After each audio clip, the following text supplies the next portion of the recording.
नमस्कार, मैं आश्रुति वोहरा और आप देख रहे हैं नेक्स्ट 9 न्यूज। आपका बहुत बहुत स्वागत हमारी इस खास बातचीत में। बात करने जा रहे हैं उत्तर प्रदेश के बारे में, उत्तर प्रदेश के मौजूदा मुख्यमंत्री सीएम योगी आदित्यनाथ के बारे में, क्योंकि योगी आदित्यनाथ के नाम पर लगातार अब अटकलें तेज हैं कि उत्तर प्रदेश में जिस हिसाब से इस बार कहीं ना कहीं भारतीय जनता पार्टी लोकसभा चुनाव में बीजेपी को बड़ा झटका लगा है। 33 सीटों पर आकर बीजेपी जो सिमट चुकी है, अब कहीं ना कहीं योगी आदित्यनाथ की जो मुश्किलें हैं वो बढ़ती जा रही हैं और बढ़ती भी इस प्रकार से जा रही हैं कि अब योगी आदित्यनाथ को उत्तर प्रदेश में इस्तीफा देना पड़ सकता है। जी हाँ, अपने मुख्यमंत्री के पद से अब उन्हें इस्तीफा देना पड़ सकता है, क्योंकि इस बार की जो स्थिति उत्तर प्रदेश में कहीं ना कहीं भारतीय जनता पार्टी की बनती नजर आई है। अब अगर योगी आदित्यनाथ इस्तीफा देते हैं तो कहीं ना कहीं जो स्थिति है वो पूरी तरह से उत्तर प्रदेश में बदल जाएगी। भारतीय जनता पार्टी के हाथ से कहीं ना कहीं यूपी की कमान जो है वो छीनी जा सकती है।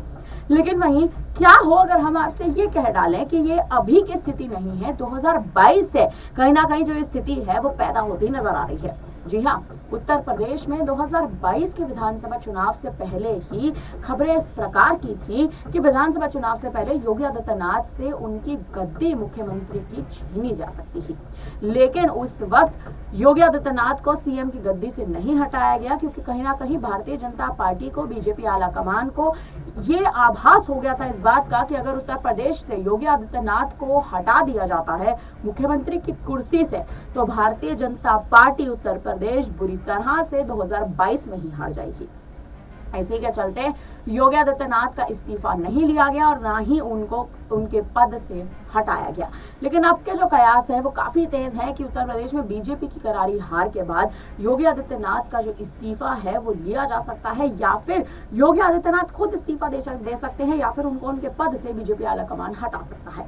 अब मुद्दा उठता है कि जिस हिसाब से इस बार के लोकसभा चुनाव में हिंदुत्व का मुद्दा बनाकर, धर्म का मुद्दा बनाकर योगी आदित्यनाथ के नाम पर भारतीय जनता पार्टी वोट साधने का प्रयास कर रही थी, वोट साधने की प्रक्रिया को जिस तरह से चलाया था, अब क्या वो प्रक्रिया जो है, क्या वो पूरी जिस हिसाब से रणनीति कहीं ना कहीं उत्तर प्रदेश में बनाई थी कि हिंदुत्व के नाम पर वोट लिए जाएंगे, वो रणनीति पर क्या पूर्ण विराम लग चुका है? क्योंकि भारतीय जनता पार्टी की इस बार बुरी तरह हार से इतना तो साफ हो चुका है कि योगी आदित्यनाथ की कुर्सी जो है वो अब खतरे में है। उत्तर प्रदेश में योगी आदित्यनाथ की कुर्सी खतरे में है। देश में भारतीय जनता पार्टी की सरकार कहीं ना कहीं खतरे में है। भले एनडीए गठबंधन की सरकार बन चुकी हो, भारतीय जनता पार्टी बहुमत से कहीं ना कहीं एक बार फिर जीती हो, लेकिन इस बार एनडीए बहुमत नहीं ला पाया।